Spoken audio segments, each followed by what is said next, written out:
So hello everyone, this is C S Anitya Saraf, your friend mentor and coach. So मुझे पूरी उम्मीद है कि आपने अपनी प्रिपरेशंस फुल ऑन स्टार्ट कर दी होगी, राइट?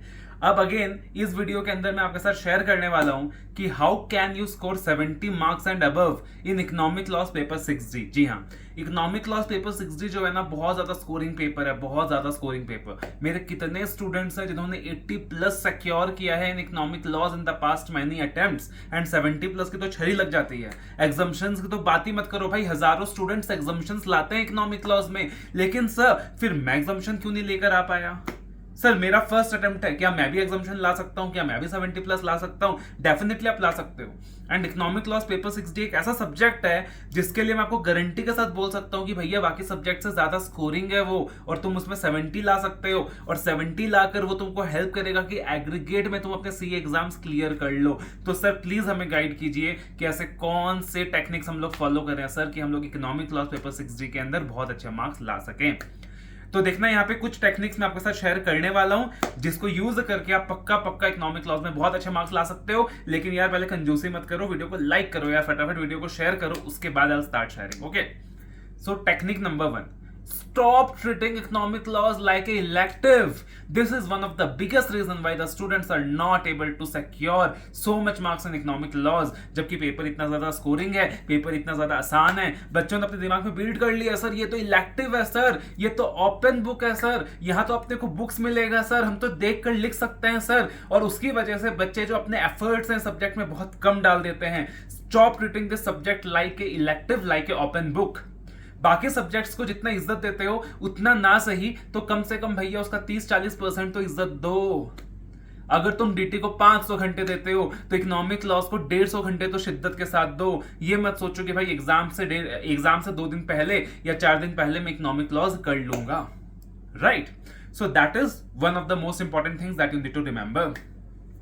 अनदर थिंग, जब मैंने आपको टिप नंबर 1 में बताया कि stop treating like a open book exam, तो अब आपने क्या करना है सर, आपने एक्चुअल में कोशिश करनी है कि जिस तरीके से आप ऑडिट लॉ की प्रिपरेशंस करते थे उसी तरीके से आप इकोनॉमिक लॉ का प्रिपरेशंस करोगे, बट एक स्मार्ट एंड इफेक्टिव मैनर में। आपने यहां पे 70-30 का फॉर्मूला लगाना है। 70-30 का फॉर्मूला मतलब कि sir 70% of techniques economic laws में आपने इस तरीके से याद करने की कोशिश करनी है, पहले कॉन्सेप्ट को समझना है, फिर रिवाइज करना है, multiple number of times test वगैरह देने हैं। जैसे आप बाकी सब्जेक्ट्स में देते थे कि 70% टॉपिक्स तो ऐसा है कि एग्जाम में पूछा जाए तो आपको बुक देखने की जरूरत भी ना पड़े, आप स्ट्रेट फॉरवर्ड आंसर्स लिख सको। ये क्यों इंपॉर्टेंट है? क्योंकि भाई तुम्हारे पास उतना टाइम नहीं होता कि तुम हर चीज के लिए बुक को रेफर कर सको। फर्दर एग्जाम में एमसीक्यूज पूछे जाते हैं, तुमको एमसीक्यूज आंसर करने होते हैं, तो भैया उतना टाइम नहीं है तो कि तुम जाओ और बुक में हर चीज रेफर करो, वरना 6 घंटे में भी पेपर कंप्लीट नहीं होगा। 70% तुमको चीजें ऐसी याद होनी चाहिए कि most of the MCQs at least तुम रेफर कर सको, तुम आंसर कर सको without referring the main book. 70-30% formula लगाओ कि सर 70% चीजें ऐसी हैं जो मैं याद रख सकता हूं, बट 30% चीजें ऐसी हैं जो कि कभी एग्जाम में नहीं आता, एकदम प्रोसीजरल है, एकदम पेनल्टी वाला पार्ट है, उसको याद रख के क्या करेंगे, तो उसको एक बार रीड कर लेता हूं, बुक में मार्किंग्स कर लेता हूं कि कहां बुक में अवेलेबल है, कि एग्जाम में अगर क्वेश्चन आया तो I can just refer the book in that, right? तीसरी टेक्निक, आपको एग्जैक्टली क्लैरिटी होनी चाहिए कि सर क्या क्या मटेरियल एग्जाम में कैरी करना है। The first material you need the master index. Master index बेहतरीन होना चाहिए। मास्टर इंडेक्स आपको मैंने प्रोवाइड किया हुआ है, कॉम्प्रिहेंसिव मास्टर इंडेक्स प्रोवाइड किया हुआ है, अपना mentor.com जो हमारा वेबसाइट है वहां अवेलेबल है। दूसरी चीज आपने लेके जानी है, that is ICS study material, बहुत इंपॉर्टेंट है, अपने आईसीएस स्टडी मटेरियल लेके जाना है। तीसरी चीज जो आपने लेके जानी है दैट इज अमेंडमेंट शीट लेके जानी है। चौथी चीज मैं सजेस्ट करूंगा कि अगर आपने मेरे क्वेश्चन बैंक को फॉलो किया है, suppose you are my student, you have taken my classes and further you have practice the question from my question bank, तो आप क्वेश्चन बैंक भी लेकर जाओ, क्योंकि कभी कभी क्या होता है कि एक आधा question same as it is आ जाता है, तो वहां पे आपको पता होता है कि अच्छा ये क्वेश्चन तो एज इट इज सेम है, तो आप एग्जैक्टली जाकर उस चीज को क्या कर सकते हो सर, रेफर कर सकते हो, है ना? So that is something very very important.